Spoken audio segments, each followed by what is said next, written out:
दोस्तों, मृत्यु इस संसार का शाश्वत सत्य है जिसे ना बदला जा सकता है ना टाला सकता है। और जब किसी अपने की मृत्यु होती है तो उस गम की माहौल में कुछ ऐसी चीजें होती हैं जिनके बारे में बहुत सारे लोग नहीं जानते। शायद आपको भी यह बातें पता नहीं होंगे। सब यात्रा जब निकाली जाती है तो उस पर फूल, मखाने और सिक्के क्यों फेंके जाते हैं। आपने भी देखा होगा कि अगर राह चलते कोई मनुष्य शव यात्रा को देख ले तो उसे वह प्रणाम करता है और कई लोग सिक्के भी फेंकते हैं। तो आइए इसका कारण जानते हैं क्या है। दोस्तों, स्वागत है आपका हमारे चैनल प्राचीन इतिहास में।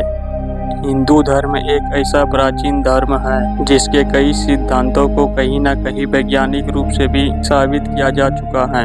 इसलिए आप कह सकते हैं इस धर्म में कही गई और लोगों द्वारा अपनाए जाने वाले हर बात के पीछे एक अलग मतलब होता है। अक्सर ऐसा देखने को मिलता है कि जो लोग इस बातों का मतलब नहीं जानते वह इस पर सवाल उठाने लगता है।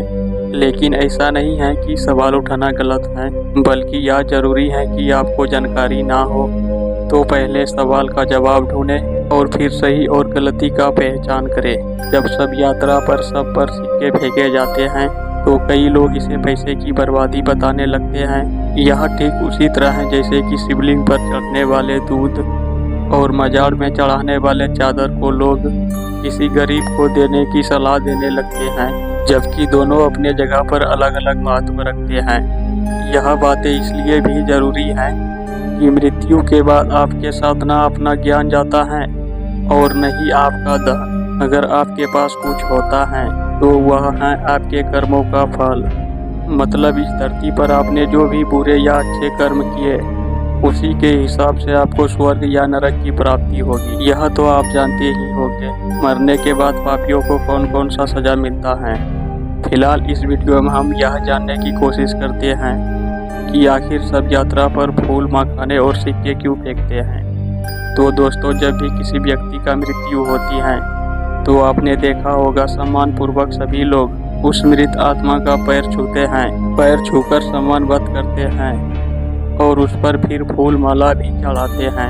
अक्सर उसी व्यक्ति पर माला चढ़ाया जाता है जो भूतपूर्व हो, मतलब उसने इस दुनिया को अलविदा कह चुके हो। कहते हैं कि मृत्यु के बाद उस व्यक्ति की आत्मा उस परमात्मा में विलीन हो जाते हैं जिसने हमें और आपको जन्म दिया।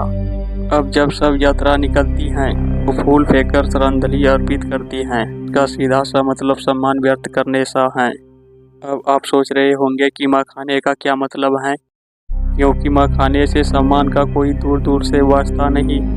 लेकिन मरा हुआ व्यक्ति भी आपको कुछ सीख देकर जाए इसलिए ऐसा करता है। आपने भी सुना होगा कि जब भगवान राम ने रावण को मार के गिराया तो उन्होंने लक्ष्मण को रावण के पास भेजा कि जाओ, रावण विद्वान व्यक्ति है, उससे कुछ शिक्षा ले लो। तब रावण ने लक्ष्मण को शिक्षा दी थी। जिस अहंकार के कारण रावण मारा गया उसी अहंकार को खत्म करने के लिए मखाने फेंके जाते हैं। जिस तरह मखाना बाहर से फूला हुआ होता है और दबाव डालने पर सिकुड़ जाता है, उसी तरह ठीक जब व्यक्ति जिंदा होता है तो वह बाहर से बहुत अकड़ू किस्म का होता है, लेकिन मरने के बाद वह एक लाश बनकर रह जाता है। इससे यह बताने की कोशिश की जा सकती है कि जीवन में कभी घमंड ना करें। अब सिक्का यानी कि रुपया फेंकने का भी महत्व जान लीजिए। अभी के ज़माने की बात करें तो हर व्यक्ति पैसे के पीछे भागते हैं। जो जितना कमा रहा है उसे उतना ही कमाने का और जिज्ञासा होता है। ऐसा लगता है कि धन दौलत से किसी का संतुष्टि होने वाले नहीं है। जितने भी राजा, महाराजा या धनी व्यक्ति हुए हैं कोई भी इससे संतुष्ट नहीं रहा। ऐसे में आम इंसान जो रोजमर्रा की जिंदगी किसी भी तरह से जी रहा है वह भला कैसे संतुष्ट हो सकता है। इसलिए सिक्का फेंककर यह बताने की कोशिश की जाती है कि जो भी इंसान इसके पीछे जिंदगी भर भागता रहा है उसे मरने के बाद उसके आसपास सैकड़ों सिक्के होते हुए उसे उठा नहीं पाता है, क्योंकि जब तक शरीर में प्राण है तभी तक आप कुछ भी कर सकते हैं। तो आशा करता हूँ कि यह वीडियो आपको अच्छा लगा हो। अगर वीडियो अच्छा लगा हो तो वीडियो को लाइक एंड चैनल को सब्सक्राइब करें। मिलते हैं नेक्स्ट वीडियो में, तब तक के लिए जय हिंद, जय श्री राम।